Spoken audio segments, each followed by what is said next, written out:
Hey guys, this is Julie and thanks for joining me today.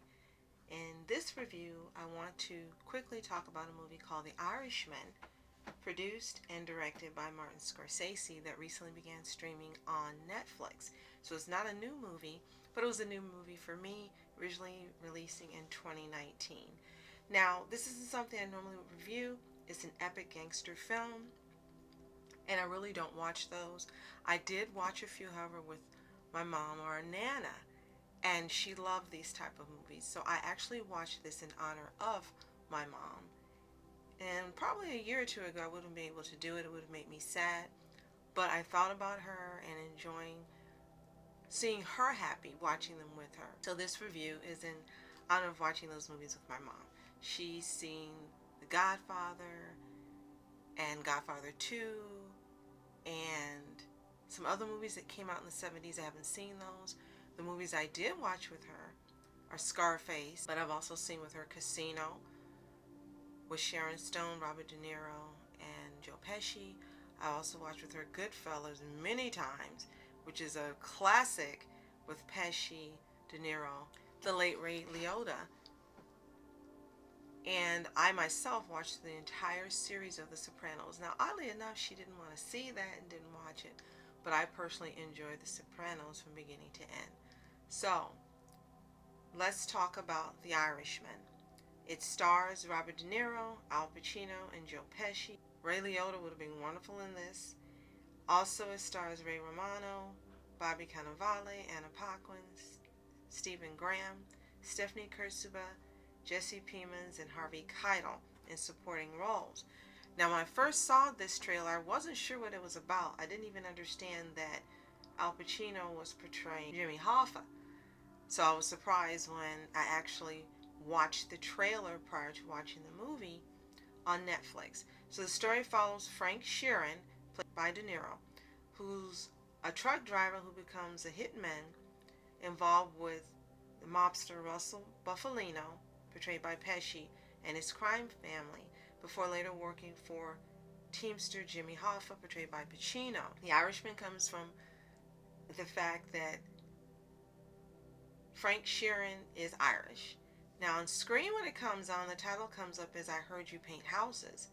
And that is one of the lines that is repeated in the movie when it hits to take place. This is what they would say in case they were being recorded or bugged. So this film actually marked the 9th collaboration between Scorsese and De Niro, in addition to his 4th one with Joe Pesci and his very first with Al Pacino. So that's pretty crazy. And this is the 4th time that both Pacino and De Niro teamed up, and it's the very first time that Pacino and Pesci teamed up. So this is quite a landmark movie. And I wasn't sure as to why it became really popular, but it did. It's 209 minutes, is rather long. It had a budget of between 159 and 250 million, but it only made 8 million at the box office. And I'm gonna guess because these type of movies were on their way out and not as popular. Other genres had taken their place. I read that this movie was in development hell since 2014, and it took quite a long time to get completed. Now, The Irishman premiered at the 57th New York Film Festival and had a limited theatrical release in November 2019. Then it went to Netflix.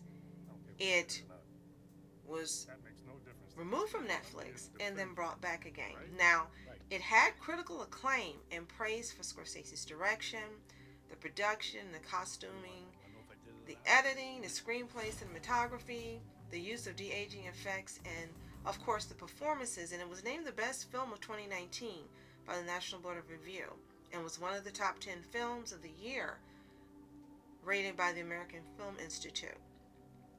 And it was nominated for 10 categories at the 92nd Academy Awards, including Best Picture. And Robert De Niro also was nominated for an Oscar in this movie as well.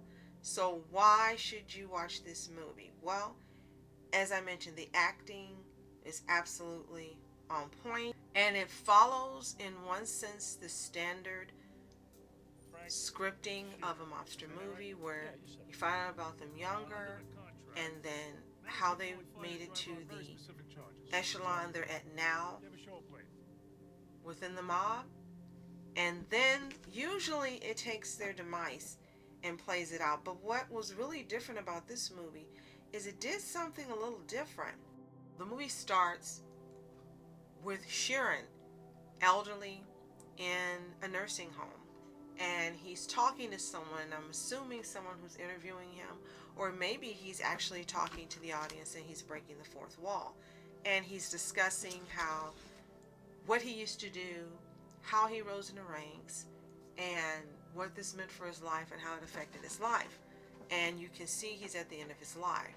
So he talks a little about, again, what the life was for him. And then we're taken back to when he actually was the truck driver and how he and Pesci's character, Bufalino, encountered and met up. And so we see how he was the type of guy who did a job, he worked hard, and he actually had been working as a truck driver for a few decades. And he pretty much didn't feel appreciated. He wasn't making the money he wanted to. And although he was being trusted with being a union delivery truck driver, he actually started selling some of the meat shipments to a gangster known as Skinny Razor. He beats Bufalino and he says, I might have something more for you to do for me. And then he does it. And it was regarding meat at that time, cooking meat. And then it moved up to being a hitman. And he ended up becoming Bufalino's #1 man. And he met Hoffa shortly after meeting Bufalino. And Hoffa took to him immediately. He trusted him. And he actually became close with both Bufalino and Hoffa. And Hoffa was struggling to deal with a teamster at the time named Anthony Provenzano. And Sheeran became his chief bodyguard, Hoffa's. So you're taken through a lot of historical events, the election, assassination of Kennedy, all these different things that happened. There actually were there's a diverse cast in this movie. Usually there aren't when it comes to epic gangster movies, but in here, they actually had a diverse cast with other people, not as main or secondary characters, but as side characters and people that were important to the telling of the story. And of course, if you know the history of Hoffa and you've seen it on TV or read about it, you know that at one point he disappeared and was never found. We're also told about so many things that went on behind the scenes for this lifestyle, I should say. So what really is interesting is they mentioned the de-aging, how they made them all look younger convincingly. And you weren't looking at it going, oh, that doesn't look like them, or you can tell. It really looked like them younger. Fantastically done.